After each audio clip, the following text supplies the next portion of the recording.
Now, we actually have some developments from the tropics.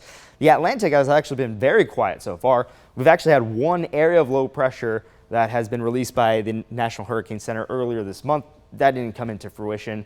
Now we have our second area of low pressure, and this actually is now the most likely area of low pressure to produce a depression or a tropical storm. We have a 70% chance of development over the next 2 days and a 70% chance of development over the next 7 days. And this is coming from the 8 o'clock update from the National Hurricane Center.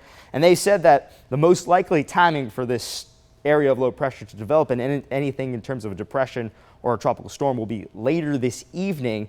But then, since it's moving towards the northeast, it will be moving into an area and an environment that will be less favorable for development. So we're not expecting anything strong. We're not expecting any impacts from this potential storm because it's moving away from the mainland. So it's going to affect the fishes. That's why we will call this a fish storm.